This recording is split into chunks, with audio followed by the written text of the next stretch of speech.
ഏറ്റവും ആദ്യത്തെ പ്രധാന അറിയിപ്പ് നമ്മളുടെ റേഷൻ കാർഡുകളെ സംബന്ധിച്ചുള്ളതാണ്. റേഷൻ കാർഡ് ഉടമകളുടെ ഒക്ടോബർ മാസത്തെ വിതരണം 4-ാം തീയതി ശനിയാഴ്ച മുതലാണ് ആരംഭിക്കുന്നത്.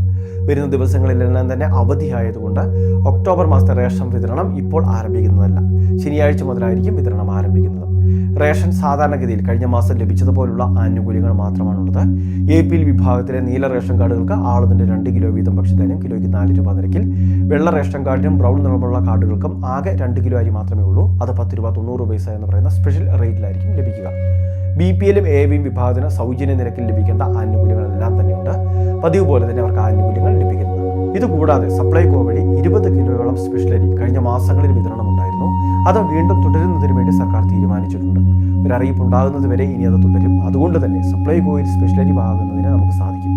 അത് 25 രൂപ നിരക്കിലാണ് ഓരോ കാർഡിനും ആനുകൂല്യം ലഭിക്കുന്നത്. 20 കിലോയോളം തന്നെ തികച്ച് വാങ്ങണമെന്നില്ല. നമുക്ക് ആവശ്യമുള്ള അത്ര മാത്രം നമ്മൾ സെലക്ട് ചെയ്താൽ മതിയാകും. ഇതോടൊപ്പം തന്നെ വെളിച്ചെണ്ണ, പഞ്ചസാര, പയറുവർഗ്ഗങ്ങൾ, മറ്റ് ധാന്യങ്ങൾ, പരിപ്പുകൾ, അങ്ങനെയുള്ള എല്ലാ ആനുകൂല്യങ്ങളും കൃത്യമായിട്ട് വാങ്ങുന്നതിന് വേണ്ടി കൂടി കാർഡ് ഉടമകൾ ശ്രദ്ധിക്കേണ്ടതാണ്. GSTയുടെ ആനുകൂല്യം ഉൾപ്പെടെയുള്ളവ ഇപ്പോൾ ലഭിക്കുന്നുണ്ട്. സപ്ലൈകോ വഴി ആനുകൂല്യം വാങ്ങുമ്പോൾ ഇരട്ടി ലാഭമാണ് ഓരോ ഗുണഭോക്താവിനും ലഭിക്കുന്നത്. രണ്ടാമത്തെ മറ്റൊരു പ്രധാനപ്പെട്ട അറിയിപ്പ്, കഴിഞ്ഞ ദിവസം നമ്മുടെ ചാനലിൽ വീഡിയോ വഴി അറിയിച്ചിരുന്ന Ravi Pillai excellence scholarship award, ഇതിലേക്കുള്ള അപേക്ഷകൾ നടന്നുകൊണ്ടിരിക്കുകയാണ്. ഒക്ടോബർ മാസം 10-ാം തീയതി വരെ അപേക്ഷകൾ വയ്ക്കുന്നതിന് വേണ്ടി സാധിക്കുന്നതായിരിക്കും. +2 തലങ്ങളിൽ, അതായത് ഹയർ സെക്കൻഡറി, ഡിഗ്രി, PG കോഴ്സുകൾക്കാണ് സ്കോളർഷിപ്പ് ലഭിക്കുക. വിദ്യാർത്ഥികൾക്ക് ഒറ്റത്തവണയാണ് ഇത് ക്ലെയിം ചെയ്യാൻ സാധിക്കുന്നത്. അതായത് ഡിഗ്രി കോഴ്സുകൾക്ക് പരമാവധി 1 ലക്ഷം രൂപയും PG കോഴ്സുകൾക്ക് 1.25 ലക്ഷം രൂപയും.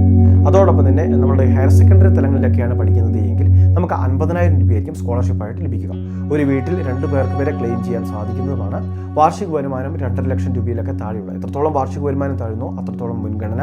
അതോടൊപ്പം തന്നെ എത്രത്തോളം മാർക്ക് കൂടുതൽ നേടിയിട്ടുണ്ടോ അത്രത്തോളം നമുക്ക് മുൻഗണന ലഭിക്കുന്നുണ്ട്.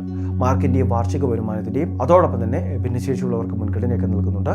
പ്രവാസികളുടെ മക്കൾക്ക് വേണ്ടി സ്കോളർഷിപ്പ് നീക്കിവെച്ചിട്ടുണ്ട്. ഇതുകൂടാതെ മറ്റ് ജനറൽ വിഭാഗത്തിനും സംവരണ വിഭാഗങ്ങൾക്കുമെല്ലാം ഒരൊറ്റ രീതിയിൽ പരിഗണിച്ചാണ് ആനുകൂല്യ വിതരണം നടക്കുന്നത്. 1500ഓളം പേർക്കാണ് സ്കോളർഷിപ്പ് വിതരണം ചെയ്യുന്നത്. അപേക്ഷകൾ നോർക്കയുടെ വെബ്സൈറ്റ് വഴിയാണ് സമർപ്പിക്കേണ്ടത്. അതിൽ തീർച്ചയായിട്ടും നിലവിൽ നോർക്കയിലെ അംഗത്വമൊന്നും നമുക്ക് വേണമെന്നില്ല. ജനറൽ പൊതുവായിട്ടുള്ളവർക്ക് അപേക്ഷ വെക്കാവുന്ന രീതിയിലാണ്. പക്ഷേ നോർക്കയുടെ വെബ്സൈറ്റ് വഴിയാണ് ഈ പദ്ധതി നടപ്പിലാക്കുന്നത്. ആ ഒരു രീതിയിലാണ് അപേക്ഷകൾ വെക്കേണ്ടത്. അടുത്തുള്ള ഓൺലൈൻ സർവീസ് സെൻ്ററുകളിൽ, അക്ഷയ കോമൺ സർവീസ് സെൻ്ററുകളൊക്കെ വഴി അപേക്ഷകൾ വെക്കുന്നതിന് വേണ്ടി സാധിക്കും. ഇതിനെ സംബന്ധിച്ച് വിശദമായിട്ടൊരു വീഡിയോ കഴിഞ്ഞ ദിവസം നമ്മുടെ ചാനലിൽ ചെയ്തിട്ടുണ്ട്. വീഡിയോ കണ്ട് മനസ്സിലാക്കുക. മൂന്നാമത്തെ മറ്റൊരു പ്രധാനപ്പെട്ട അറിയിപ്പ്, ചെറുകിട നാമമാത്ര കർഷകർക്ക് അവരുടെ കൃഷിഭൂമിയും വിളയും അടിസ്ഥാനമാക്കി കൃഷിയുടെ വിവിധ മേഖലകളിലേക്ക് വേണ്ട അവശ്യ സാധനങ്ങൾ വാങ്ങുന്നതിന്, കൃഷി വിപുലീകരിക്കുന്നതിനൊക്കെ വേണ്ടി സാമ്പത്തിക സഹായം നൽകുക എന്ന ലക്ഷ്യത്തോടെയാണ് കിസാൻ ക്രെഡിറ്റ് കാർഡ് വായ്പകൾ വിതരണം ചെയ്യുന്നത്.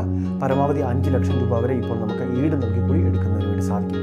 ഈടില്ലാതെ 2 ലക്ഷം രൂപയോളം വായ്പ ലഭിക്കുകയും ചെയ്യും. കിസാൻ ക്രെഡിറ്റ് കാർഡ് എന്ന രീതിയിൽ ഒരു കാർഡ് കൂടി നമുക്ക് ലഭിക്കുന്നുണ്ട്. ATM രൂപത്തിലുള്ള കാർഡ് വഴി തുക പൂർണ്ണമായിട്ടോ ഭാഗികമായിട്ടോ പിൻവലിക്കാം.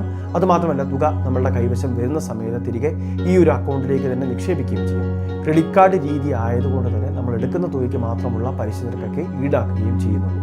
അപ്പോൾ ഈ രീതിയിൽ ഇത് കൃത്യമായിട്ട് അപേക്ഷ വെക്കാൻ താല്പര്യമുള്ളവരുണ്ടെങ്കിൽ നാഷണലൈസ്ഡ് ബാങ്കിൽ കൃത്യമായിട്ട് അന്വേഷിക്കുക. സ്കീം ലഭ്യമാണെങ്കിൽ അപേക്ഷ വയ്ക്കുകയും വേണം. Union bank of India, state bank of India, അതോടൊപ്പം തന്നെ മറ്റ് പ്രമുഖ ബാങ്കുകളിലെല്ലാം തന്നെ ഈ സ്കീം വിവിധ പേരുകളിൽ ഇൻട്രൊഡ്യൂസ് ചെയ്തിട്ടുണ്ട്. 4% മാത്രമായിരിക്കും ഇതിൻ്റെ വാർഷിക പലിശ നിരക്ക് വരുന്നത്. ഏറ്റവും അവസാനത്തെ പ്രധാന അറിയിപ്പ്, സംസ്ഥാനത്തെ വോട്ടർ പട്ടികയിൽ ഇതുവരെ പേര് രജിസ്റ്റർ ചെയ്തിട്ടില്ലാതെ 2025 ജനുവരി 1-ന് മുൻപോ അല്ലെങ്കിൽ 1 ആ ഒരു തീയതികളിൽ 18 വയസ്സ് പൂർത്തിയായവർക്കാണ് ഇപ്പോൾ പേര് രജിസ്റ്റർ ചെയ്യുന്നതിനും അതോടൊപ്പം നിലവിലുള്ളവർക്ക് എന്തെങ്കിലുമൊക്കെ ഭേദഗതികൾ വരുത്തേണ്ടതുണ്ടെങ്കിൽ അത് ചെയ്യുന്നതിനും സാധിക്കുന്നതാണ്. ഒക്ടോബർ മാസം 14-ാം തീയതി വരെയാണ് ഈ അവസരമുള്ളത്. വളരെ പ്രധാനപ്പെട്ട കുറച്ച് ഇൻഫർമേഷനാണ് വീഡിയോ വഴി ഷെയർ ചെയ്തത്. ഇതുപോലുള്ള അറിയിപ്പുകൾക്ക് ചാനൽ സബ്സ്ക്രൈബ് ചെയ്യുക, ഫോളോ ചെയ്യുക.